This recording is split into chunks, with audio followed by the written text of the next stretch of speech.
नमस्कार दोस्तों, प्रयास इंस्टीट्यूट ऑफ एग्रीकल्चर जॉबनेर की ओर से ऑनलाइन केमिस्ट्री के प्लेटफॉर्म पर आपका स्वागत है। पिछली जो क्लासेस थी उसमें हमने जर्नल ऑर्गेनिक केमिस्ट्री के बेसिक कॉन्सेप्ट पढ़े जर्नल ऑर्गेनिक केमिस्ट्री में। इसके बाद हम जो ऑर्गेनिक केमिस्ट्री इसमें ऑर्गेनिक कंपाउंड यानी कार्बनिक यौगिकों की स्टडी करने वाले हैं। और ऑर्गेनिक कंपाउंड की जो बेसिक डेफिनेशन आई थी कि only hydrocarbon and it's derivatives, यानी केवल हाइड्रोकार्बन तथा उसके व्युत्पन्न यौगिकों को ही हम कार्बनिक यौगिक मानते हैं। तो कार्बनिक यौगिकों की स्टडी में पहला टॉपिक है अपने पास हाइड्रोकार्बन। उससे पहले मैं थोड़ा आपको अपना परिचय दे देता हूं। केमिस्ट्री में मैं एसके ढाका लेक्चरर केमिस्ट्री हूं। MSc organic chemistry, specialisation organic chemistry में है। इसके अलावा एजुकेशनल जो क्वालिफिकेशन है वो है CSIR, JRF, नेट और गेट क्वालिफाइड हैं। इसके अलावा कुछ एग्जाम्स हमने सेलेक्टेड हूँ, जैसे first grade, second grade selected. इसके अलावा नेशनल थर्मल पावर कॉरपोरेशन में सेलेक्टेड हैं, राजस्थान विद्युत उत्पादन निगम में सेलेक्टेड हैं। तो नेक्स्ट हम शुरू करते हैं आज हाइड्रोकार्बन। देखिए, हाइड्रोकार्बन की बेसिक डेफिनेशन ये है कि ऐसे कार्बनिक यौगिक जो कि केवल कार्बन तथा हाइड्रोजन से मिलकर बने होते हैं, तो उन्हें हम हाइड्रोकार्बन कहते हैं। तो बेसिक डेफिनेशन आ गई कि कार्बनिक यौगिक केवल कार्बन तथा हाइड्रोजन से मिलकर बने यौगिक कहलाते हैं हाइड्रोकार्बन। और ये दो प्रकार के होते हैं, एक तो होते हैं संतृप्त और दूसरे होते हैं असंतृप्त। संतृप्त जो यौगिक होते हैं उनमें कार्बन कार्बन के बीच एकल बंध, जबकि असंतृप्त जो यौगिक होते हैं उनके बीच में कार्बन कार्बन के बीच द्विबंध या त्रिबंध उपस्थित होते हैं। तो यहां हम संतृप्त हाइड्रोकार्बन एल्केन पढ़ रहे हैं। देखिए, एल्केन की बेसिक जो डेफिनेशन है वो है कि सैचुरेटेड हाइड्रोकार्बन है, यानी कार्बन कार्बन के बीच कैसा बॉन्ड है, एकल बॉन्ड है, सिंगल बॉन्ड है। ठीक है, यहां हमारे को एल्केन के अंदर दो ही प्रकार के बॉन्ड मिलेंगे। एक मिलेगा कार्बन कार्बन के बीच सिंगल बॉन्ड, जो सिंगल बॉन्ड होगा उस बॉन्ड की जो लेंथ होगी 1.54 एंगस्ट्रॉम। और इसके अलावा जो दूसरा बॉन्ड मिलेगा हमें वो मिलेगा CH। इसकी अप्रोक्सीमेटली बॉन्ड लेंथ जो होगी 1.11 एंगस्ट्रॉम होगी। अब देखिए, जो कोई भी एल्केन है, इन एल्केनों को हम किसी एक सामान्य सूत्र के द्वारा रिप्रेजेंट कर सकते हैं। और ये जो सामान्य सूत्र होता है ये होता है CnH2n+2, जहां n होता है नंबर ऑफ कार्बन एटम्स। ठीक है, अब जैसे मैं अगर n की वैल्यू 1 पुटअप करता हूं तो मेरे पास एल्केन आएगा CH4, जिसका नेम होगा मेथेन। इसी प्रकार से यदि मैं n की वैल्यू 2 पुटअप कर देता हूं तो मेरे पास फॉर्मूला बनेगा C2H6, जिसे हम कहते हैं एथेन। इसी प्रकार से यदि मैं n की वैल्यू 3 रख दूं तो मेरे पास बनेगा C3H8, जिसका नाम होगा प्रोपेन। इसी प्रकार से एल्केन की सजातीय श्रेणी में जैसे जैसे नंबर ऑफ कार्बन एटम्स बढ़ते जाएंगे, methane, ethane, propane, butane, pentane, hexane, heptane, octane, नोनेन, decane, इस तरीके से सजातीय श्रेणी के सदस्य आगे से आगे क्रमागत बढ़ते जाएंगे। ठीक है, इसके बाद देखिए नेक्स्ट जो अगली बात है वो है कि एल्केनों में जो सभी कार्बन होते हैं वो sp3 संकरित होते हैं। एक इंपॉर्टेंट कॉन्सेप्ट है ये। तो यहाँ पर कार्बन पर संकरण कौन सा होगा, sp3। और यदि sp3 संकरण है तो यहाँ पर ये जो होता है ये चतुष्फलक के रूप में विन्यासित होता है। अब कार्बन में जो चतुष्फलक होगा, देखिए कार्बन की जो दो नॉर्मल वैलेंसीज होगी वो तो प्लेन में होगी, कागज के तल में होगी या बोर्ड के तल में होगी। इसके अलावा रिमेनिंग जो दो वैलेंसी होंगी, जिसमें एक valency out of plane towards viewer, यानी दृष्टा यानी देखने वाले की ओर होगी, बोर्ड के तल से बाहर की ओर होंगी। इस लाइन को हम बोलते हैं वेज लाइन।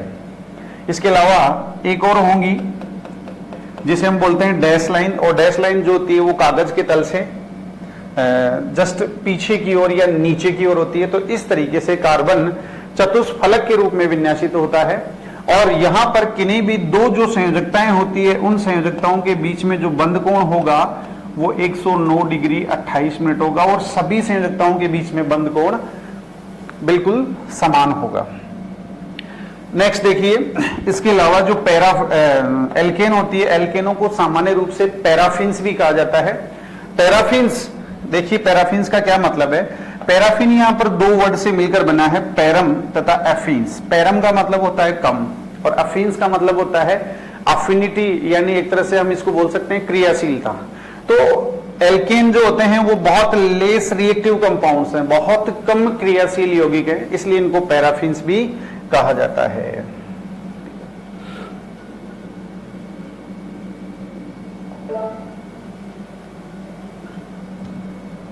नेक्स्ट देखिए एल्कीन्स के बारे में। एल्केन्स के बारे में, एल्केन के बारे में नेक्स्ट बात है समावयवता।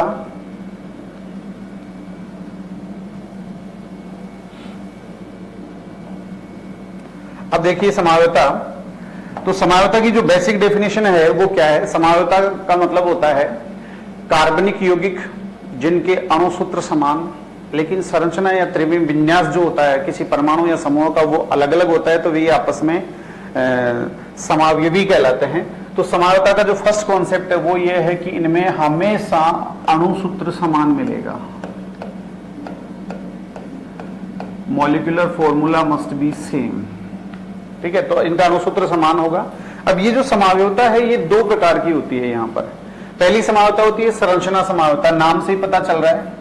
संरचना समावयवी देखिए किसे कहते हैं, organic compound having same molecular formula but different structures, यानी ऐसे कार्बनिक यौगिक जिनमें अणुसूत्र समान हो लेकिन संरचना अलग अलग हो।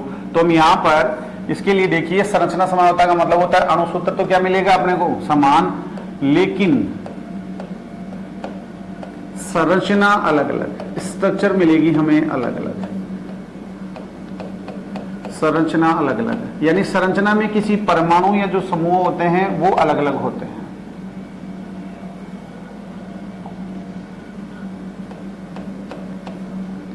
अलग अलग होते हैं, ठीक है। अब इस संरचना समावयवता में हमें दो प्रकार की मिलेगी, एक तो मिलेगी स्थिति तथा दूसरी मिलेगी श्रृंखला।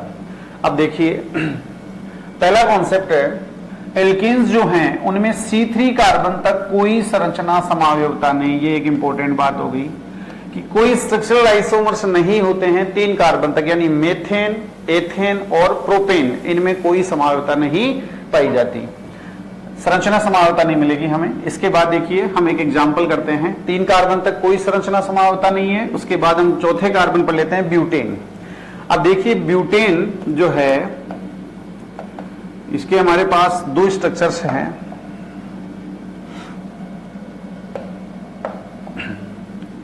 फर्स्ट है CS3 CS2 CS2 CS3 और सेकंड है इसका दूसरा structure CS3 CH CS3 CS3। देखिए इनके नाम, हम इसे कहते हैं एन ब्यूटेन और इसे कहते हैं हम आइसोब्यूटेन, ठीक है। यहां पर अगर मैं बात करूं, ये जो एन ब्यूटेन है IUPAC में हम इसे ब्यूटेन भी कहते हैं और इस ब्यूटेन के अंदर जो है मुख्य कार्बन श्रृंखला ये है 4 कार्बन की, 1 2 3 4 4 कार्बन की मुख्य कार्बन श्रृंखला है। आइसोब्यूटेन की यदि मैं IUPAC नेमिंग करता हूं तो सबसे लंबी तथा निरंतर श्रृंखला, तो यहां 3 कार्बन की मिलती है हमें 1 2 3, तो ये जो 3 कार्बन की श्रृंखला मिलेगी इसमें मेरे पास मुख्य कार्बन श्रृंखला हो गई 3। अब अगर इन दोनों को देखा जाए तो इनका जो मॉलिक्यूलर फॉर्मूला है वो तो है C4H10, लेकिन दोनों की स्ट्रक्चर क्या है अलग अलग, और जो स्ट्रक्चर होगी, स्ट्रक्चर जो होगी उसमें मुख्य कार्बन श्रृंखला अलग अलग। तो यहां पर ये आपस में कहलाएंगे श्रृंखला समावयवी, श्रृंखला समावयवी।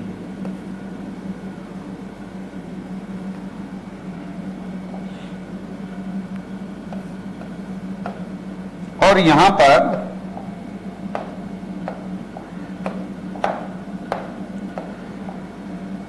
श्रृंखला समावयवी में क्या कॉन्सेप्ट हो गया, अणुसूत्र मॉलिक्यूलर फॉर्मूला सेम मिलेगा, समान मिलेगा, लेकिन संरचना में, स्ट्रक्चर में मुख्य कार्बन श्रृंखला अलग अलग मिलेगी। तो कॉन्सेप्ट ये है कि अगर पेरेंटल कार्बन चेन अलग अलग हो लेकिन अगर मॉलिक्यूलर फॉर्मूला सेम हो तो इस तरह की जो समावयवता होगी उसको हम बोलेंगे श्रृंखला समावयवता। तो ब्यूटेन के दो श्रृंखला समावयव में प्राप्त होते हैं, एक तो एन ब्यूटेन और दूसरा आइसोब्यूटेन। नेक्स्ट देखिए, एक और मॉलिक्यूलर एक हाइड्रोकार्बन अपन लेते हैं और ये हाइड्रोकार्बन है अपने पास हेक्सेन। अब देखिए हेक्सेन के कितने संरचना समावयव संभव हो सकते हैं। तो first CH3 CH2 CH2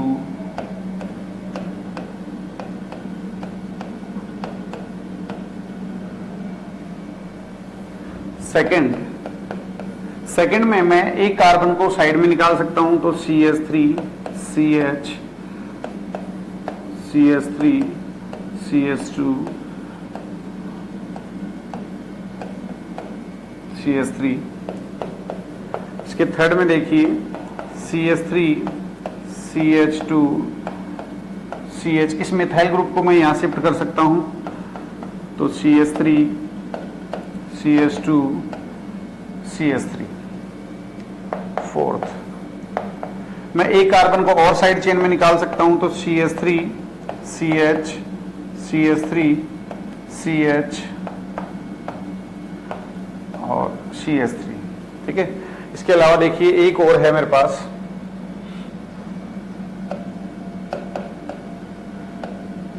CH3C। एक मिथाइल ग्रुप को यदि मैं ऊपर CH2 CH3, इस तरीके से मेरे पास इसके 5 संरचना समावयव संभव है। हम इनकी आईपीएसी नेमिंग करते हैं। देखिए यहां पर इसमें कोई ब्रांचिंग नहीं है, तो 6 कार्बन की मुख्य श्रृंखला हो जाएगी और इसका नेम हो जाएगा हेक्सेन। दूसरे का अगर देखिए नाम करते हैं तो लॉन्गेस्ट कंटिन्यूअस चेन को सेलेक्ट करें। नंबरिंग यानी क्रमांकन हम हमेशा उधर से प्रारंभ करते हैं जिधर से क्रियात्मक समूह है, बहुबंध या प्रतिस्थापी को न्यूनतम अंक मिले। तो यहां मैं इधर से नंबरिंग स्टार्ट करूंगा क्योंकि इधर से मिथाइल ग्रुप को 2 नंबर मिले हैं, तो 1 2 3 4 5। तो इसका नेम हो गया 2 मिथाइल। अब चूंकि यहां नाम आ जाएगा पेंटेन,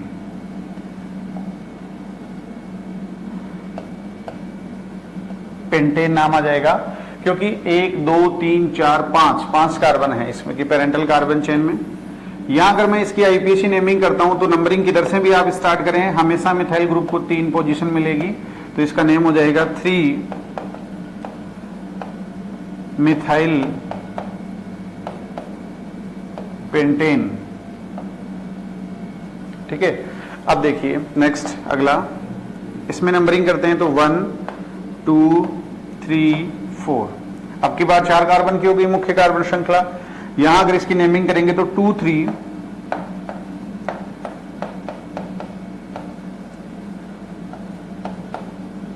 डाइमिथाइल ब्यूटेन। और देखिए अगर इसकी मैं आईपीएसी नेमिंग करता हूं तो यहां से 1 2 3 4, यहां है 2 2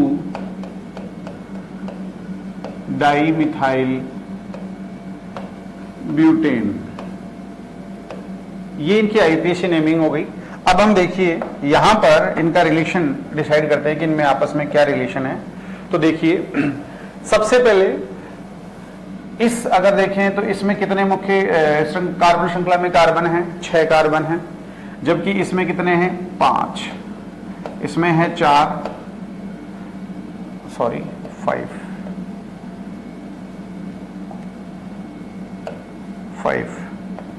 इसमें है 4 और इसमें भी है 4।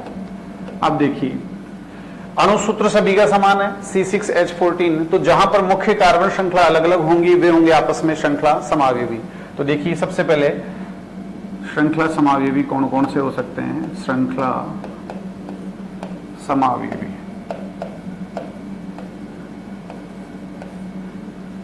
देखिए फर्स्ट के साथ में सेकंड, ये आपस में श्रृंखला समावयवी होंगे क्योंकि इसमें 6 कार्बन की श्रृंखला और इसमें 5 की है। इसके अलावा देखिए फर्स्ट और फोर्थ, तो फर्स्ट एंड फोर्थ ये भी आपस में श्रृंखला समावयवी हो जाएंगे और फर्स्ट और 5 भी हो जाएगा, तो ये आपस में श्रृंखला समावयवी भी हो जाएंगे। ठीक है, इसी तरीके से देखिए अगर मैं बात करूं थर्ड और फिफ्थ की बात कर लें या थर्ड या फोर्थ की बात कर लें तो ये भी आपस में श्रृंखला समावयवी, थर्ड और फोर्थ या थर्ड या फिफ्थ ये भी आपस में श्रृंखला समावयवी होंगे क्योंकि इनमें मुख्य कार्बन श्रृंखला अलग अलग है। अब देखिए इसके बाद में स्थिति समावयवी, पोजिशनल आइसोमर्स। स्थिति समावयवी का बेसिक देखिए की कॉन्सेप्ट हमारे पास ये होगा कि यहां पर अणुसूत्र तो हमें मिलेगा समान, लेकिन जो संरचना होती है उसमें या तो फंक्शनल ग्रुप या सब्स्टिट्यूएंट प्रतिस्थापी समूह है या मल्टीपल बॉन्ड, इनकी पोजीशन अलग अलग हो, उनकी स्थिति अलग अलग हो, कि स्थिति अलग अलग, ये हमारा की कॉन्सेप्ट रहेगा। तो देखिए यहां पर दूसरे और तीसरे एग्जाम्पल को हम स्टडी करते हैं। तो दूसरे जो एग्जाम्पल है उसमें जो मिथाइल ग्रुप है इसकी पोजीशन हमें मिल रही है सेकंड कार्बन से, जबकि थर्ड वाले में मिल रही है मिथाइल ग्रुप की थर्ड पोजीशन पर।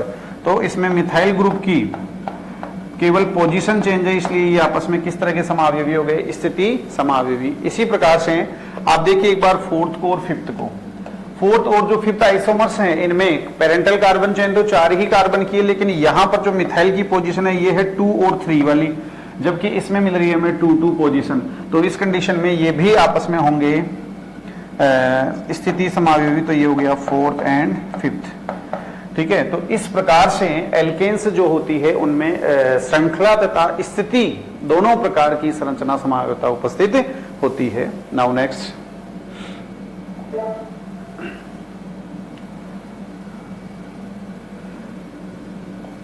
अगला देखिए जो समावयवता है दूसरे प्रकार की होती है त्रिविम समावयवता। और जो त्रिविम समावयवता है स्टीरियो जो आइसोमेरिज्म होती है उसमें देखिए कॉन्सेप्ट ये रहेगा हमारा कि अणुसूत्र तो समान मिलता है, लेकिन जो संरचना होती है उसमें किसी परमाणु या समूह का त्रिविम विन्यास, स्पाइटल जो अरेंजमेंट होता है वो अलग अलग हो जाता है, जिसकी वजह से ये आपस में त्रिविम समावयवी होते हैं। अब ये त्रिविम समावयवता एल्केन्स के द्वारा 2 प्रकार की प्रदर्शित की जाती है। पहली होती है प्रकाशिक समावयवता। देखिए प्रकाशिक समावयवता होती है किरेल कार्बन उपस्थित होने के कारण। किरेल कार्बन हम किसे कहते हैं, देखिए कार्बन की संयोजकता होती है 4 और यदि चारों ही संयोजकताओं पर ये इसका वेज डेस जो रिप्रेजेंटेशन है, ये वेज और ये डैश, कार्बन की चारों ही संयोजकताओं में यदि चारों संयोजकताओं पर अलग अलग परमाणु या समूह जुड़े होते हैं तो ये कभी भी अपनी मिरर इमेज यानी दर्पण प्रतिबिंब पर अध्यारोपित नहीं होता है। तो यदि अपनी दर्पण प्रतिबिंब पर अध्यारोपित नहीं होगा तो ये कंपाउंड दोनों अलग अलग होंगे, यानी त्रिविम रूप से दोनों अलग अलग होंगे। और चूंकि ये समतल ध्रुवित प्रकाश के तल को या तो क्लॉकवाइज रोटेट करता है या फिर एंटी क्लॉकवाइज रोटेट करता है, तो प्रकाश के आधार पर इनमें विभेद हो जाता है, इसलिए हम इनको बोलते हैं प्रकाशिक समावयवी। तो ऐसी कोई एल्केन जिसमें कायरल कार्बन हो, यानी कार्बन की चारों ही संयोजकताओं पर अलग अलग परमाणु या समूह जुड़े हों, तो उस कंडीशन में वो प्रकाशिक समावयवता प्रदर्शित करेगी। जैसे हम एक एग्जाम्पल लेते हैं, CH3 CH2 C H CH3 CH2 CH2 CH3। देखिए इसका नाम है 3 मिथाइल हेक्सेन।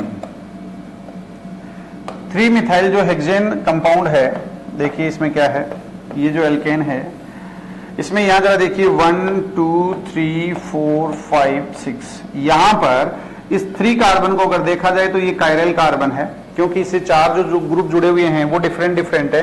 एक मिथाइल ग्रुप है, एक हाइड्रोजन ग्रुप है, एक इथाइल ग्रुप है और एक है एन प्रोपाइल ग्रुप है। तो यदि चारों ग्रुप अलग अलग होंगे तो ये प्रकाशिक समावयवता प्रदर्शित करेगा। ठीक है, इसके अलावा जो एल्केनों में दूसरी त्रिविम समावयवता होती है वो होती है संरूपण समावयवता, कॉन्फॉर्मेशनल आइसोमेरिज्म। कॉन्फॉर्मेशनल आइसोमेरिज्म यानी संरूपण जो समावयवता है उसका की कॉन्सेप्ट है कार्बन कार्बन, यानी जो कार्बन कार्बन के बीच सिंगल बॉन्ड है उसके अंदर मुक्त घूर्णन होता है, फ्री रोटेशन पॉसिबल होता है। और ऐसे जो आइसोमर्स होते हैं उनको हम बोलते हैं कॉन्फॉर्मेशनल आइसोमर्स या कन्फॉर्मर्स भी बोलते हैं। ये कार्बन कार्बन के बीच मुक्त घूर्णन कमरे के ताप पर आसानी से संभव होता है। अब देखिए जिस तरीके से जैसे दो कार्बन एटम है और इन दोनों कार्बन एटम्स के बीच में यहां पर अगर कोई दूसरे परमाणु या समूह जुड़े हुए हैं तो ये इनमें आपस में फ्री रोटेशन पॉसिबल होता है और ये रूम टेम्परेचर पर पॉसिबल होता है। रूम टेम्परेचर पर एल्केन संरूपण समावयवता प्रदर्शित करती है। जैसे मैं एक एग्जांपल लेता हूं एथेन। एथेन का अगर मैं सॉहॉर्स रिप्रेजेंटेशन करूं तो यहां पर देखिए एथेन में 3 हाइड्रोजन जुड़े होंगे तो इसके 2 कॉन्फ़िगरेशन पॉसिबल हैं कि इसको बोलते हैं हम ग्रसित, यानी हाइड्रोजन हाइड्रोजन जैसे CH बॉन्ड है ये बिल्कुल एक दूसरे की आमने सामने सीध में होते हैं। और इसका दूसरा पॉसिबल है उसको बोलते हैं हम सांतरित,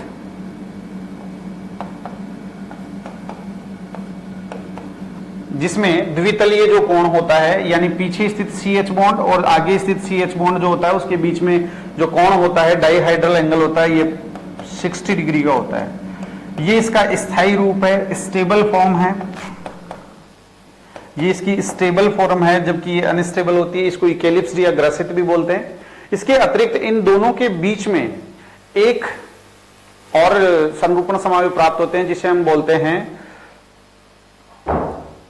स्क्यू या गॉस।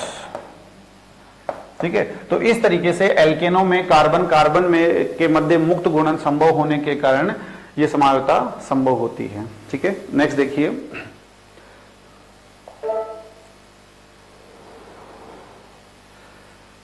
एल्केन्स को बनाने की विधियां कि किस किस तरीके से हम कुछ ऑर्गेनिक जो जनरली रिएक्शंस है उनको लगाकर हम एल्केनों का संश्लेषण कर सकते हैं लेबोरेटरी में। तो फर्स्ट है फ्रॉम एल्कीन और एल्काइंस। देखिए एल्कीनों और एल्काइनों से किस तरीके से हम बना सकते हैं।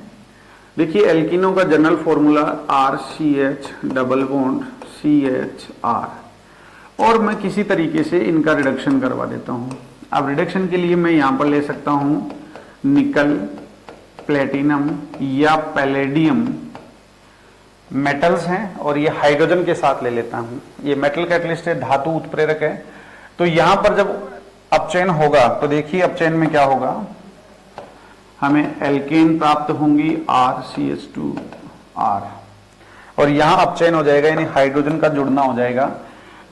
एक हाइड्रोजन इस कार्बन पर जुड़ेगा और एक हाइड्रोजन इस कार्बन पर जुड़ जाएगा। तो हाइड्रोजन का जुड़ना कहलाता है अपचयन। तो इस अभिक्रिया को हम बोलेंगे उत्प्रेरकीय हाइड्रोजनीकरण, यानी एल्कीनों का यदि मैं अपचयन करा देता हूं तो उस कंडीशन में मुझे प्राप्त होती है एल्केन्स। ठीक है, नेक्स्ट देखिए एल्काइंस।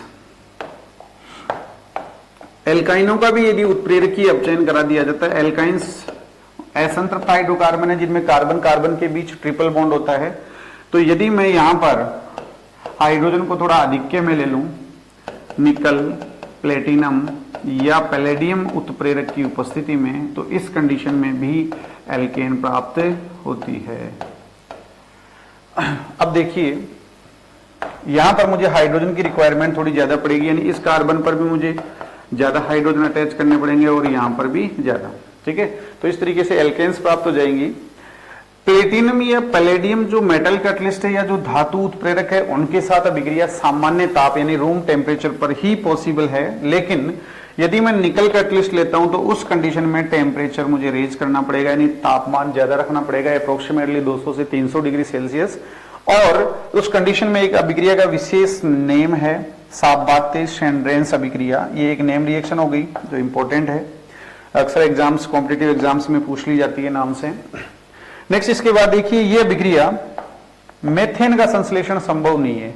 इसका संश्लेषण संभव क्यों नहीं है? क्योंकि एल्कीन तथा जो एल्काइन कंपाउंड्स होते हैं उनमें एटलीस्ट कार्बन कार्बन के बीच डबल बॉन्ड या ट्रिपल बॉन्ड होने के लिए कम से कम 2 कार्बन की आवश्यकता होगी, और मेथेन में चूंकि 1 कार्बन होता है इसलिए 1 कार्बन वाली एल्केन का संश्लेषण संभव नहीं होगा, क्योंकि 1 कार्बन की ना तो एल्कीन होती है और ना एल्काइंस।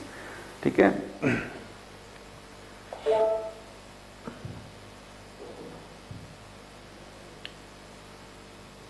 नेक्स्ट देखिए, एल्किल हैलाइडों से हम किस प्रकार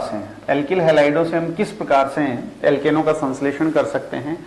तो हम पहली जो तरीका है वो है अपचयन।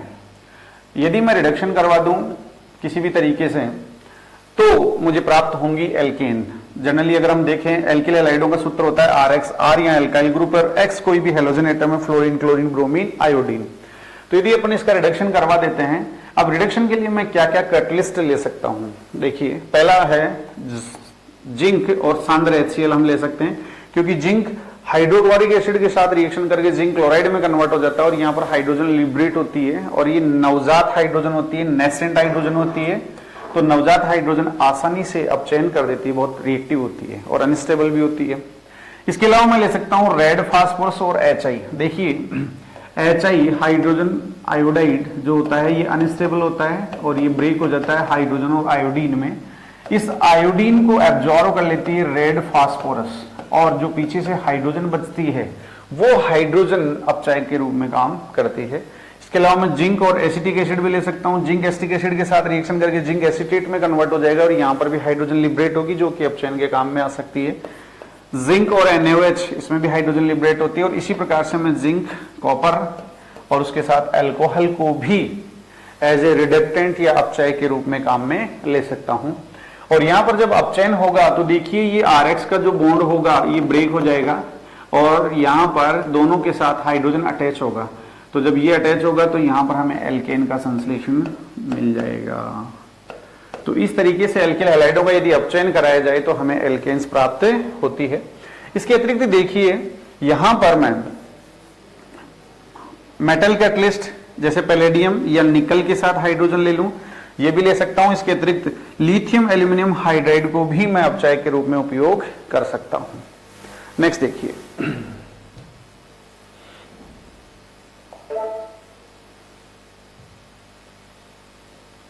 एल्किल हैलाइडों से एल्केन के निर्माण की एक अगली मोस्ट इंपॉर्टेंट जो अक्सर कॉम्पिटिटिव एग्जाम्स में पूछ ली जाती है, ये रिएक्शन है वुड्स रिएक्शन। अब देखिए, जो वुड्स रिएक्शन है इसमें क्या होता है, यदि मैं किसी एल्किल हैलाइड की अभिक्रिया सोडियम मेटल से करा दूं, तो सोडियम मेटल से यदि मैं करा दूंगा शुष्क ईथर, ड्राई ईथर की प्रेजेंस में यदि मैं रिएक्शन कराऊंगा तो यहां पर मुझे प्रोडक्ट के रूप में एल्केन मिलेंगी प्लस ट्वाइस NaX। ये जो एल्केन प्राप्त होती है ये उच्चतर एल्केन, हायर एल्केन्स होती है। हायर एल्केन्स का मतलब है जिनमें नंबर ऑफ कार्बन एटम्स क्या होंगे, ज्यादा होंगे, ये प्राप्त होती है। तो यहां पर सोडियम हैलोजन एटम्स के साथ बाहर निकल जाता है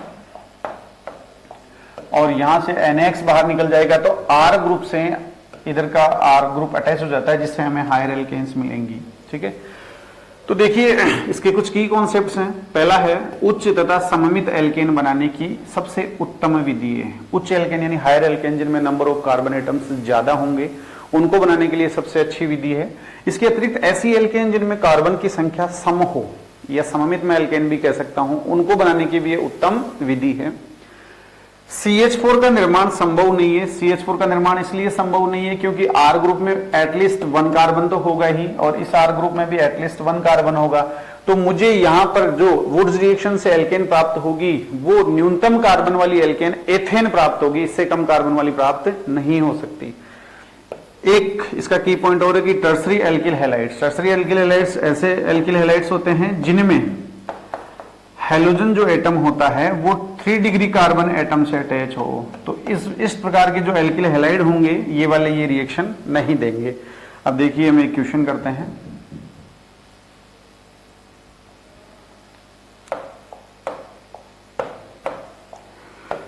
जैसे CH3Cl प्लस ट्वाइस Na, और यहां पर मैंने ड्राई ईथर ले लिया, तो देखिए क्या प्रोडक्ट बनेगा। तो यहां पर मुझे मेथिल क्लोराइड के 2 मॉलिक्यूल लेने पड़ेंगे, वही है, देखिए CH3Cl plus twice Na plus Cl CH3। तो यहां पर जो 2 मेथिल क्लोराइड के मॉलिक्यूल होंगे ये 2 सोडियम के साथ निकल जाएंगे, तो मिथाइल से मिथाइल ग्रुप जुड़ जाएगा। तो जो मुझे प्रोडक्ट मिलेगा वो मिल जाएगा CH3CH3, ये हो जाएगा एथेन।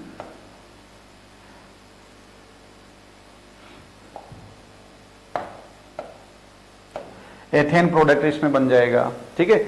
इसी प्रकार से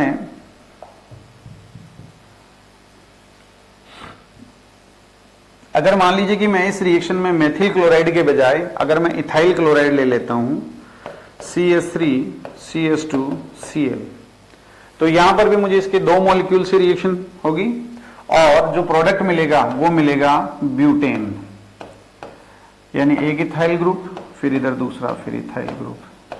तो इस तरीके से मुझे ब्यूटेन प्रोडक्ट मिल जाएगा इथाइल से, ठीक है। वही 2 मॉलिक्यूल्स रिएक्शन करेंगे CH3CH2Cl plus twice Na plus Cl CH2CH3। अब देखिए यहां पर वही ये ट्वाइस NaCl बाहर निकल जाएगा, तो ये इथाइल ग्रुप बच गया और ये वाला भी इथाइल ग्रुप बच गया। तो इस तरीके से जुड़ जाएंगे। इसी प्रकार से यहां पर सबसे इंपॉर्टेंट जो है वो ये है कि हमें वुड्स रिएक्शन में प्रोडक्ट का ध्यान होना चाहिए कि अगर मैं किस टाइप का रिएजेंट लूंगा तो क्या प्रोडक्ट बनेगा।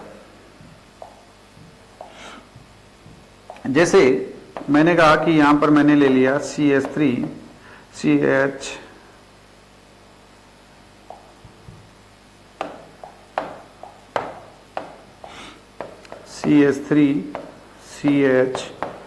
CH3Br।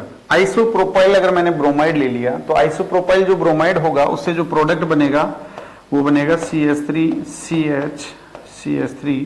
और देखिए ये आइसोप्रोपाइल ग्रुप हो गया। अब यहां से हैलोजन हट जाएगा और इसी तरह से इसके 2 मॉलिक्यूल काम में आएंगे, तो दूसरा आइसोप्रोपाइल ग्रुप भी इसके साथ जुड़ जाएगा CH3CH3। तो ये मेरे पास प्रोडक्ट बन जाएगा, ठीक है। इसी प्रकार से यहां पर मैं देखिए जैसे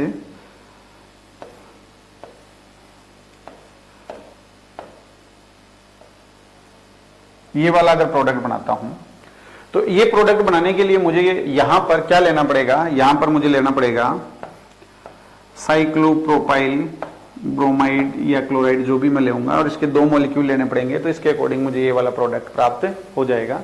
तो यह जो वुड्स रिएक्शन में एक इंपॉर्टेंट कॉन्सेप्ट है वो नेम रिएक्शन तो है ही है, उसके अलावा हमें बहुत बार कॉम्पिटिटिव एग्जाम्स में जो रिएक्शन है उसमें रिएक्टेंट देकर हमें प्रोडक्ट पूछ लिया जाता है, या फिर कई बार हमें प्रोडक्ट दिया जाता है उसके अकॉर्डिंग हमें जो रिएक्टेंट है अभिकारक है कौन सा एल्किल हैलाइड भाग लेगा ये पूछ लिया जाता है। तो इसका हमें जवाब फाइंड आउट करना आना चाहिए। नाउ नेक्स्ट देखिए,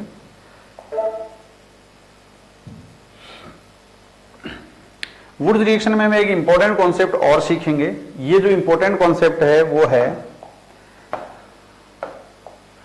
देखिए क्या है कि यदि इस अभिक्रिया में भिन्न भिन्न एल्किल हैलाइड ले लें, यानी एल्किल हैलाइड्स को अगर मैं चेंज कर दूं, इतनी देर हमने जो रिएक्शन में प्रोडक्ट्स बनाए थे उनमें हमने सेम एल्किल हैलाइड काम में लिया था, लेकिन अब की बार अगर मैं एल्किल हैलाइड अगर चेंज कर देता हूं तो संभावित सभी उत्पाद बनते हैं। देखिए किस तरीके से, जैसे मान लीजिए कि मैंने जो रिएक्शन थी उसमें RX लिया प्लस सोडियम ले लिया, उसके अतिरिक्त तो दूसरा ले लिया मैंने R'(X), यानी कोई डिफरेंट एल्काइल ग्रुप चेंज कर दिया, तो ये दोनों अलग अलग हो गए। और वही ड्राई ईथर की प्रेजेंस में यदि मैं रिएक्शन कराऊंगा तो देखिए क्या होगा, यहां पर जो प्रोडक्ट बनेगा, तो हमारे पास एक तो कॉन्सेप्ट ये है कि ये जो R ग्रुप है ये R' ग्रुप से जुड़ जाएगा, तो यहां जो हमें प्रोडक्ट मिलेगा वो मिलेगा R से जुड़ा हुआ R', ठीक है। तो इस तरीके से, लेकिन इसके साथ साथ देखिए ये जो एल्काइल ग्रुप हैं, ये एल्काइल ग्रुप दूसरे इसी टाइप के एल्काइल ग्रुप से भी जुड़ सकता है, क्योंकि संभावना तो ये भी है कि R से R भी जुड़ जाएं और R' से R डैश भी जुड़ जाएं प्लस NaX, तो यहां पर हमें संभावित सभी प्रकार के एल्केन्स का निर्माण संभव होगा, क्योंकि जब हम किसी टेस्ट ट्यूब में या मान लीजिए कि एपेटस में जब रिएक्शन लगाएंगे तो मॉलिक्यूल्स जो होते हैं उनकी संख्या एक तो होगी नहीं, इससे ज्यादा ही होगी, तो संभावनाएं सारी बनती है कि जो R ग्रुप होता है वो R डैश ग्रुप से भी जुड़ जाए तो ये वाली एल्केन प्राप्त हो जाएगी। यदि R ग्रुप से R ग्रुप जुड़ जाता है तो फिर ये वाली एल्केन्स प्राप्त होती है, और यदि R डैश से R डैश जुड़ जाए तो ये वाली भी प्राप्त होंगी। तो इस कंडीशन में हमें संभावित सभी एल्केनों का मिश्रण प्राप्त होता है, और यही वजह है कि विषम कार्बन युक्त जो एल्केन, या मैं कहूं कि असममित जो एल्केन्स होती है उनको बनाने की उत्तम विधि नहीं है, क्योंकि यहां पर पर्टिकुलर कोई एक एल्केन प्राप्त ना होकर उन सभी का क्या प्राप्त होगा, मिश्रण प्राप्त होगा, जिन्हें सेपरेट करना थोड़ा सा मुश्किल होगा। अब देखिए हम इस कॉन्सेप्ट में क्वेश्चन करते हैं। क्वेश्चन है कि अगर CH3Cl प्लस CH3CH2Cl ये आपने लगाया और ड्राई ईथर और सोडियम मेटल की प्रेजेंस में लिया, तो प्रोडक्ट क्या क्या बनेंगे। तो हमारे को एक यहां पर प्रोडक्ट बनाना आना चाहिए। इसमें ये वाला ग्रुप हो गया और इसमें इथाइल ग्रुप है, तो हमारे पास सारी कंडीशंस हैं। देखिए ऐसा हो सकता है कि मिथाइल से इथाइल ग्रुप जुड़ जाएं, यानी R डैश मिल जाए। ऐसा भी हो सकता है कि मिथाइल से मिथाइल ग्रुप जुड़ जाएं, और ऐसा भी हो सकता है कि इथाइल से इथाइल ग्रुप जुड़ जाएं। तो फिर इस कंडीशन में हमारे को जो एल्केन्स प्राप्त होंगी वो प्रोपेन भी प्राप्त होगी, एथेन भी होंगी और ब्यूटेन भी होंगी। तो यह आंसर जाएगा ऑल ऑफ अबव। तो इस टाइप का प्रश्न जेट, आईसीआर और बीएचयू में पूछा जा सकता है कि हम किसी एल्किल हैलाइड को ले तो उनसे किस किस प्रकार की एल्केन बनने की संभावना हो सकती है, या फिर उस कंडीशन में all of the above type का प्रश्न भी आ सकता है। ठीक है, अब देखिए इसी में हम एक क्वेश्चन और करते हैं।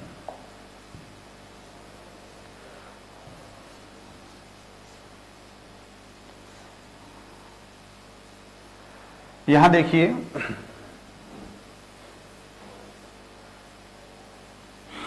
अगर मैंने ले लिया यहां पर CH3Cl और CH3CH3Cl और यहां लिखा हुआ आ गया हमारे पास ड्राई ईथर और सोडियम मेटल। तो हमें इसमें प्रोडक्ट यदि बनाने हैं तो देखिए क्या क्या प्रोडक्ट बनेंगे हमारे पास। यहाँ प्रोडक्ट बनेंगे, देखिए इसमें तो मिथाइल ग्रुप कौन है, ये इसमें अल्काइल ग्रुप है मिथाइल, और इसमें है आइसोप्रोपाइल। तो हमें प्रोडक्ट बनाना आना चाहिए। देखिए क्या बनेगा, CH3 और इससे हम जोड़ देंगे आइसोप्रोपाइल ग्रुप, तो ये आइसोप्रोपाइल हो गया और ये मिथाइल हो गया। दूसरी कंडीशन मिथाइल से मिथाइल, और तीसरी कंडीशन हो जाएगी CH3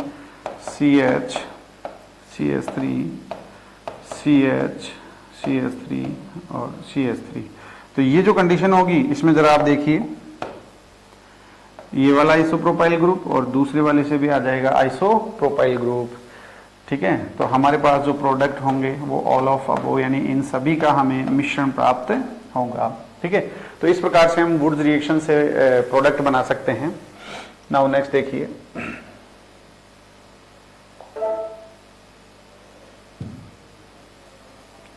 अगला जो है वो है कि हम किसी भी एल्केन को किस प्रकार से अल्कोहल से प्राप्त कर सकते हैं। तो अल्कोहल से प्राप्त करने की विधियों में देखिए, यदि मैं अल्कोहल का रेड फास्फोरस और HI, ये स्ट्रॉन्ग रिड्यूसिंग एजेंट होता है, ये एक प्रबल अपचायक होता है जो जनरली किसी भी ऑर्गेनिक कंपाउंड को एल्केन्स में अपचयित कर देता है क्योंकि स्ट्रॉन्ग है। यहां पर देखिए जब इससे हाइड्रोजन लिबरेट होगी तो ये वाला बॉन्ड ब्रेक हो जाएगा और दोनों तरफ हाइड्रोजन जुड़ जाएगी, तो वाटर मॉलिक्यूल बाहर निकल जाएगा, प्लस हमें प्राप्त हो जाएंगी एल्केन्स। ठीक है, तो एक रिएक्शन है। इसके अलावा नेक्स्ट जो इंपॉर्टेंट रिएक्शन है वो एल्डिहाइडों और जो कीटोन्स होते हैं उनसे हम किस तरीके से एल्केन का संश्लेषण कर सकते हैं। तो यहां पर एल्डिहाइड और कीटोन जो कार्बोनिल यौगिक होते हैं उनका भी हमें एल्केन में अपचयन करने के लिए प्रबल अपचायकों यानी स्ट्रॉन्ग रिड्यूसिंग एजेंट की आवश्यकता होगी। और जो प्रबल अपचायक है यहां पर हो सकते हैं रेड फास्फोरस और HI। इसके अलावा जिंक अमलगम, देखिए अमलगम यदि कोई भी धातु मरकरी के साथ आती है तो हम उसको बोलते हैं अमलगम, ठीक है। तो यहां पर इस जगह मरकरी जो जिंक के साथ ली जाती है रिएक्टिविटी को कंट्रोल करने के लिए ली जाती है, अदरवाइज रिएक्शन जो है वो एक्सप्लोजिव हो जाती है। तो जिंक अमलगम और कॉन्सेंट्रेटेड HCl को भी हम अपचायक के रूप में काम में ले सकते हैं, और अगर ये कंडीशन होगी तो यहां पर हम इस रिएक्शन का एक विशेष नाम देंगे, उस नाम होगा क्लीमेंशन अपचयन। तो इंपॉर्टेंट है, थोड़ा ध्यान रखने की बात है। इसके अलावा यदि मैं अपचायक ले लूं हाइड्रोजन किसी बेसिक मीडियम में, तो फिर इस कंडीशन में इस अभिक्रिया को हम कहते हैं वॉल्फ किश्नर अपचयन। और जो हमारे तीनों रिड्यूसिंग एजेंट है इनका काम यही है कि जो कार्बोनाइल ग्रुप होता है इसका रिडक्शन कर देंगे, और रिडक्शन करने के बाद में इस ग्रुप को ये बदल देंगे CH2 ग्रुप में, ठीक है। तो कुछ एग्जांपल्स हैं, कुछ क्वेश्चंस हैं जो हम करके देखते हैं। देखिए जैसे मेरे पास CH3CHO एसिटाल्डिहाइड है, और एसिटाल्डिहाइड का मैं अपचयन करवा देता हूं रेड फास्फोरस और HI से। तो यदि मैं यहां अपचयन कराऊंगा तो जो ये कार्बोनाइल ग्रुप होगा, ये कार्बोनाइल ग्रुप इसका रिडक्शन हो जाएगा या इसका क्या हो जाएगा, अपचयन हो जाएगा। और यहां पर देखिए 2 हाइड्रोजन तो इसके साथ और बाकी रिमेनिंग 2 हाइड्रोजन इसके साथ, तो ये बदल जाएगा CH3 और ये ग्रुप बदल जाएगा CH2 में। तो यहां पर मुझे प्रोडक्ट के रूप में क्या मिल जाएगा, एथेन मिल जाएगा। यदि मैं इसी रिएक्शन में यदि देखिए मैं रेड फास्फोरस और HI के बजाय यहां पर जिंक अमलगम और कॉन्सेंट्रेट HCl को ले लेता हूं, तो फिर उस कंडीशन में मुझे रिएक्शन को क्या कहना होगा, इसका नाम हो जाएगा क्लीमेंशन अपचयन।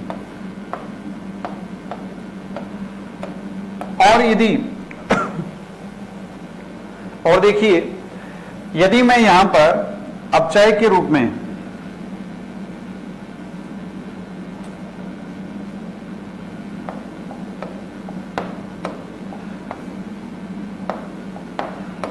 अपचायक के रूप में ले लेता हूं हाइड्रोजन NH2 और KOH पोटेशियम हाइड्रोक्साइड, तो फिर उस कंडीशन में इस रिएक्शन का विशेष नाम हो जाएगा वॉल्फ किश्नर अपचयन।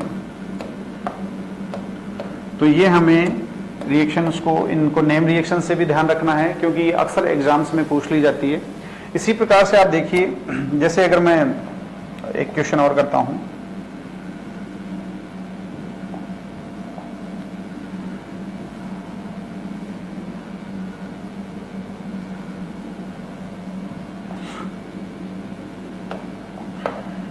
देखिए CH3 C double bond O CH3 है, और मेरे पास जिंक अमलगम और कॉन्सेंट्रेट सांद्र HCl है। तो इस कंडीशन में प्रोडक्ट क्या बनेगा, प्रोडक्ट जो होगा वही ये कार्बोनाइल ग्रुप जो होगा रिडक्ट हो जाएगा और ये किस में बदल जाएगा, CH2 में। तो जो प्रोडक्ट बनेगा मेरे पास बन जाएगा प्रोपेन CH3, ये प्रोपेन प्रोडक्ट बन जाएगा और वाटर मॉलिक्यूल, ठीक है। इसी प्रकार से अगर मान लीजिए कि मैं यहां पर 2 पेंटेनॉन प्रोडक्ट ले लेता हूं, तो 2 पेंटेनॉन प्रोडक्ट लेने पर भी मेरे पास जो ये वाला कार्बोनाइल ग्रुप है, इस कार्बोनाइल ग्रुप का रिडक्शन हो जाएगा और ये CH2 ग्रुप में बदल जाएगा। तो इस रिएक्शन में जो प्रोडक्ट बनेगा वो बन जाएगा ये वाला, ठीक है। इसी तरीके से हम चेंज कर लें,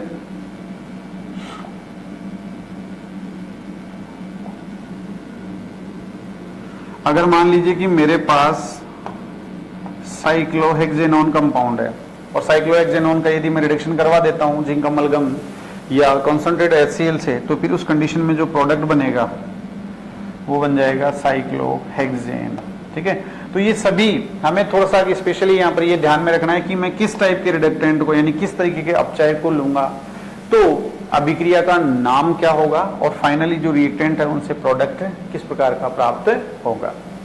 नेक्स्ट देखिए, नेक्स्ट जो एल्केन की प्रिपरेशन मेथड या जो बनाने की जो विधि है वो है फ्रॉम कार्बोक्सिलिक एसिड। देखिए कार्बोक्सिलिक एसिड से हम किस तरीके से एल्केन्स को बना सकते हैं। पहला है अपचयन यानी रिडक्शन। देखिए कार्बोक्सिलिक एसिड RCOOH। यदि मैं कार्बोक्सिलिक जो एसिड है इनका रिडक्शन करवा देता हूं और मुझे यहाँ रिडक्शन के लिए यानी अपचयन के लिए वही strong reducing agent red phosphorus तथा HI को प्रयुक्त करना पड़ेगा। और देखिए तो RCH3 प्लस 2S2, मुझे यहाँ 6 हाइड्रोजन की रिक्वायरमेंट होगी और ये जो कार्बोनाइल ग्रुप होगा यहाँ पर ये CH2 में कन्वर्ट हो जाएगा प्लस ये वाला बॉन्ड भी ब्रेक हो जाएगा H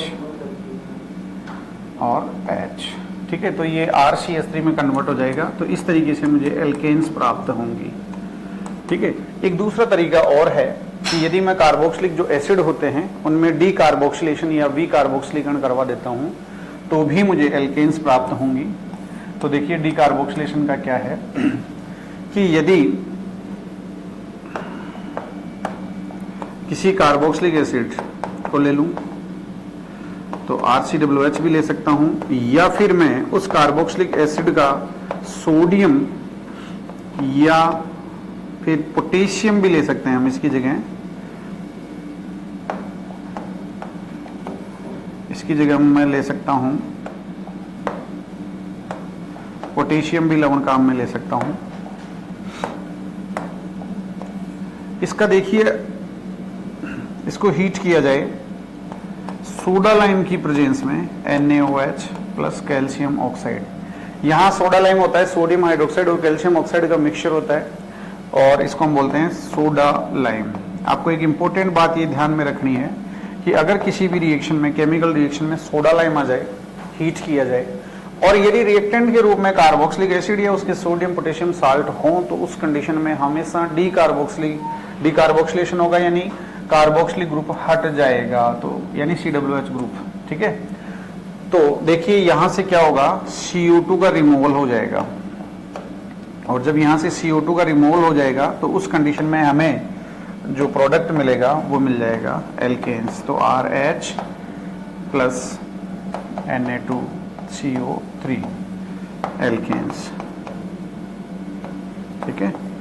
तो इस तरीके से हम कार्बोक्सिलिक अम्ल या उनके सोडियम और पोटेशियम जो लवण हैं उनके वी कार्बोक्सिलीकरण के द्वारा, और वी कार्बोक्सिलीकरण के लिए इंपॉर्टेंट हमें ये ध्यान में रखना है कि सोडा लाइम रिएजेंट काम में लेंगे। सोडा लाइम हमेशा डीकार्बोक्सिलेशन को रिप्रेजेंट करता है यानी CO2 ग्रुप निकल जाएगा अगर कार्बोक्सिलिक ग्रुप काम में लेते हैं तो।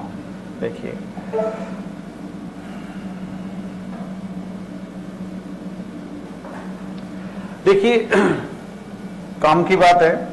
इस अभिक्रिया का उपयोग अवरोहण का मतलब होता है कि ऐसी किसी कार्बनिक जो रिएक्शन है उसमें जब हम रिएक्टेंट से प्रोडक्ट बनाते हैं, अभिकारकों से जब हम उत्पाद बनाएंगे तो कार्बन की संख्या को कम करने के लिए काम में लेते हैं। जैसे हमने अभी देखा कि RCOOH जब हमने इसको सोडा लाइम की प्रेजेंस में गर्म किया तो NaOH प्लस CaO, तो मुझे जो एल्केन प्राप्त होंगी वो RH प्राप्त होंगी यानी डीकार्बोक्सिलेशन में यहां से CO2 बाहर हो जाएगा।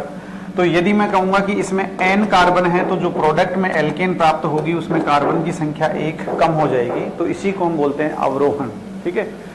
अब देखिए ये अपने को थोड़ा सा इंपॉर्टेंट ध्यान में रखना है कि सोडा लाइम जो होता है वो हमेशा विकार्बोक्सिलीकरण यानी डीकार्बोक्सिलेशन यानी कार्बोक्सिलिक समूह को हटा देने के लिए रेस्पॉन्सिबल होता है। इसी से एक थोड़ा सा याद रखना है, मिलता जुलता नाम आता है सोडामाइड। सोडामाइड देखिए नाम में थोड़ा सा ही डिफरेंस है, इसलिए हमें थोड़ा सा यहाँ इसको अलग ध्यान रखना है कि सोडामाइड की हमेशा सोडामाइड की प्रेजेंस में एलिमिनेशन विलोपन अभिक्रिया होती है, ठीक है।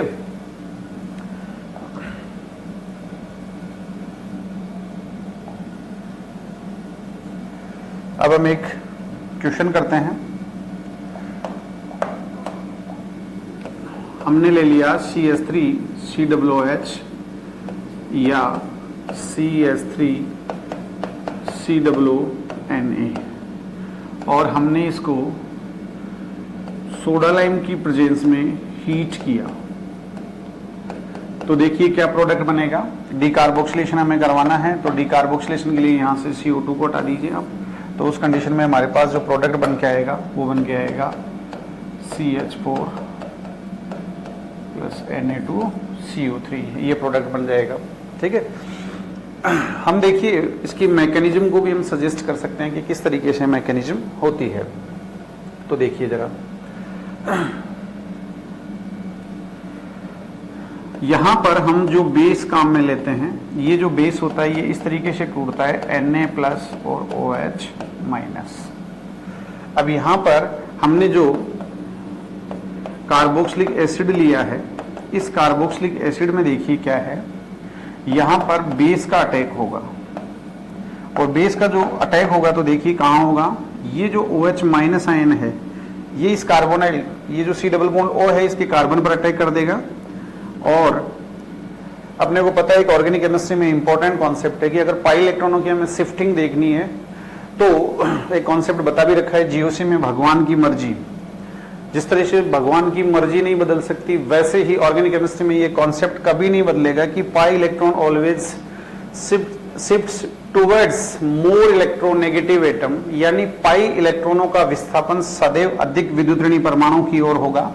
तो इस पाई बॉन्ड के इलेक्ट्रॉन इधर आएंगे तो इस पर तो नेगेटिव चार्ज आएगा और इस पर पॉजिटिव चार्ज आएगा, तो इस वजह से इसका अटैक हो जाएगा। तो देखिए क्या बनेगा, CH3C ऊपर आ जाएगा नेगेटिव चार्ज, यहां जुड़ जाएगा OH और ये था ONA। अब देखिए नेक्स्ट कंडीशन में क्या होगा, यहां पर ये नेगेटिव चार्ज वापस इधर डिपॉजिट होगा तो ये वाला बॉन्ड ब्रेक हो जाएगा और इस जो सिग्मा बॉन्ड के इलेक्ट्रॉन है वो कार्बन की तरफ मूव कर जाएंगे। तो उस कंडीशन में देखिए प्रोडक्ट यहाँ ये मिलेगा हमें CH3 माइनस और C double bond O OH ONA, यहां पर हमें ये प्राप्त हो जाएगा और ये है कार्ब ऋणायन। ठीक है, अब जो बेस आएगा क्षार की प्रेजेंस में, तो क्षार की प्रेजेंस में देखिए ये जो यहां पर है हाइड्रोजन, ये यहां पर शिफ्ट हो जाएगा, H+ की फॉर्म में आ जाएगा, तो CH3 माइनस पर अटैक होगा इसका, ये H+ की फॉर्म में आएगा। जब H+ की फॉर्म में आएगा तो जो CH3 माइनस है वो H+ से मिलकर मेथेन में कन्वर्ट हो जाएगा और यहां पर जो है ये सोडियम आयन Na+ इससे अटैक करके ये बदल जाएगा Na2CO3 में। तो इस तरीके से सोडा लाइम के द्वारा डीकार्बोक्सिलेशन की केमिकल रिएक्शन होती है। ठीक है,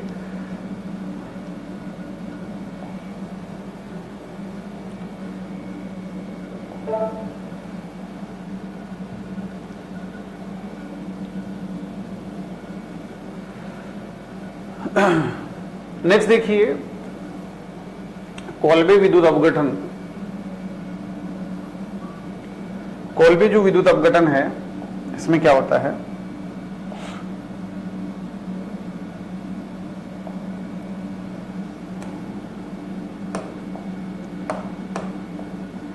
कोल्बे विद्युत अपघटन जो रिएक्शन है इसमें भी COOH समूह का हटाना होता है, यानी जो डीकार्बोक्सिलेशन होता है सोडा लाइम के द्वारा, ठीक उसी तरीके से रिएक्शन होती है। कार्बोक्सिलिक अम्लों के सोडियम या पोटेशियम लवणों के जलीय विलयन का विद्युत अपघटन इलेक्ट्रोलाइसिस यदि हम करवाते हैं तो देखिए एनोड पर तो कौन प्राप्त होंगी हमें, एल्केन तथा CO2, जबकि कैथोड पर NaOH और H2 यानी हाइड्रोजन प्राप्त होती है। ठीक है, तो देखिए जरा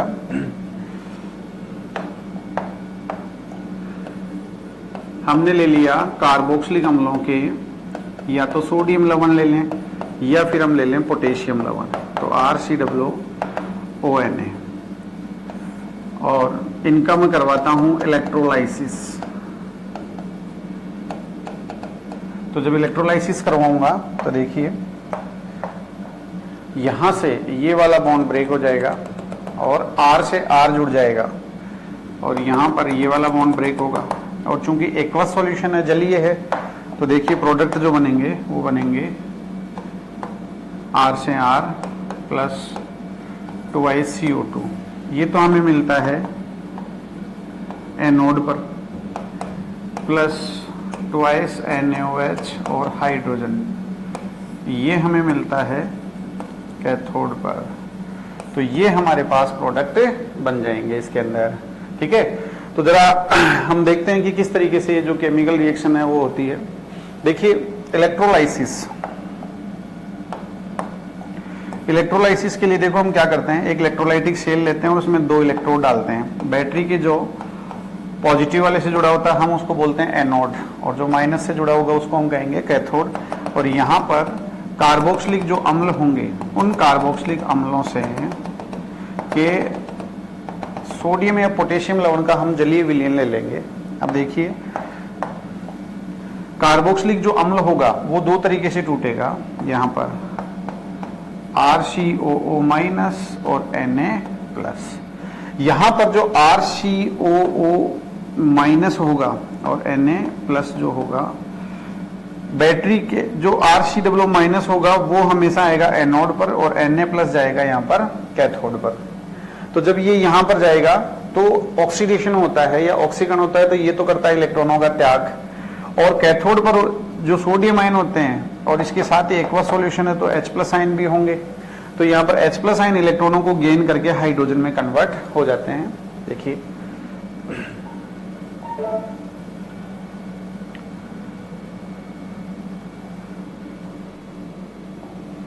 अब मैं यहाँ पर इसकी मैकेनिज्म सजेस्ट करता हूँ कि किस तरीके से होता है। जैसे मैं एक केमिकल रिएक्शन है कि पहले मैं रिएक्शन लिख देता हूँ, जैसे CH3 COO Na plus CH3 COO Na, और हमने इसका करवा दिया इलेक्ट्रोलाइसिस, विद्युत अपघटन। तो मुझे प्राप्त होंगी CH3 से CH3 plus twice CO2 plus NaOH plus hydrogen. Higher alkane और CO2 तो मुझे प्राप्त होंगी एनोड पर, और NaOH और हाइड्रोजन प्राप्त होगी कैथोड पर। ठीक है, अब देखिए क्या होगा। ये जो कार्बोक्सिलिक अम्ल है ये 2 तरीके से, जब इस लवण का अपघटन होगा तो CH3 COO Na, ये टूटता है CH3 COO माइनस और Na+। ठीक है, अब ये जो होगा ये तो जाएगा एनोड पर और ये Na+ जाएंगे कैथोड पर। ठीक है, अब देखो एनोड, एनोड पर हमेशा होता है ऑक्सीडेशन। ऑक्सीडेशन का मतलब है इलेक्ट्रॉन का त्याग, इलेक्ट्रॉनों को त्यागना। तो देखिए क्या होगा, CH3 C double bond O और इस पर चार्ज है नेगेटिव। जब ये एनोड पर जाएगा तो एनोड पर इलेक्ट्रॉनों का त्याग करेगा, तो CH3 C double bond O पर यहां रह जाएगा एक फ्री इलेक्ट्रॉन। देखिए नेगेटिव चार्ज का मतलब होता है 2 इलेक्ट्रॉन, और जब ये अपना 1 इलेक्ट्रॉन त्याग देगा तो इस पर एक फ्री इलेक्ट्रॉन प्रेजेंट रहेगा।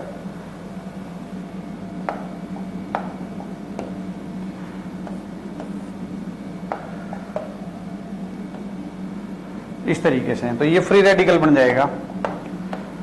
अब ये 2 प्लस 2 इलेक्ट्रॉन फ्री हो जाएंगे। अब देखिए जो नेक्स्ट कंडीशन आएगी उसमें क्या होगा, CH3 C double bond O, ये फ्री रेडिकल है,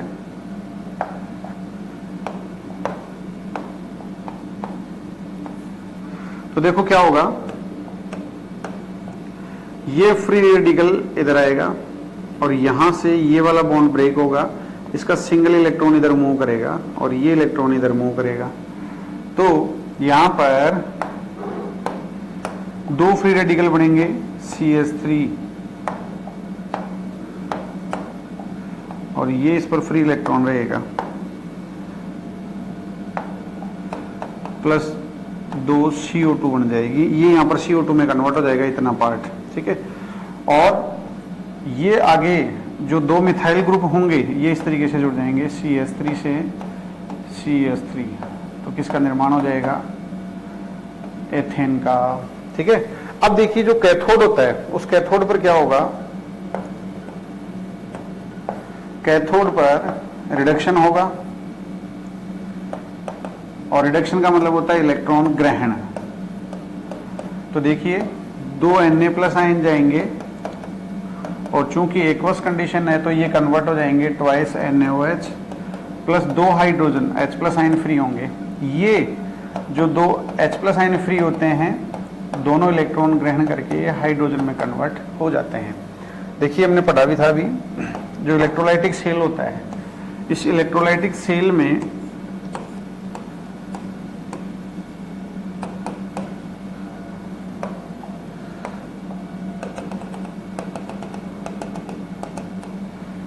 जैसे RCOO- है तो ये यहां जाएगा।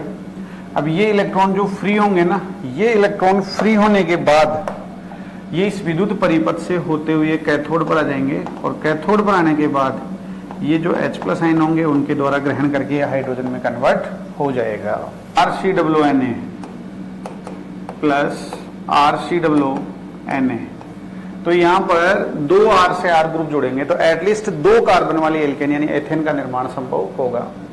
एरोमेटिक जो कार्बोक्सिलिक एसिड होते हैं यानी जैसे बेंजोइक एसिड है, वो ये वाली कॉलवेज इलेक्ट्रोलाइसिस रिएक्शन नहीं देते, और भिन्न भिन्न यदि कार्बोक्सिलिक अम्लों के लवण प्रयुक्त करें तो जिस तरीके से वुड्स रिएक्शन में हमें संभावित सभी एल्केन्स बनी थी, इसी प्रकार से यहाँ इस रिएक्शन इसमें भी संभावित सभी प्रकार की एल्केन्स का निर्माण होता है। तो देखिए जैसे मैंने लिया RCOONA प्लस R'(COONA), और यदि मैंने इनका इलेक्ट्रोलाइसिस किया तो जब इलेक्ट्रोलाइसिस करूंगा तो R से R' ये वाला, इसके अलावा दूसरी जो कंडीशन बनती है वो R से R की भी बन सकती है और R' से R' की भी बन सकती है। तो यहाँ पर संभावित सभी एल्केनों का मिश्रण प्राप्त होता है। ठीक है, जैसे हम एक क्वेश्चन करते हैं कि CH3COONA प्लस CH3CH2COONA, और यदि मैं इनका विद्युत अपघटन करवाता हूं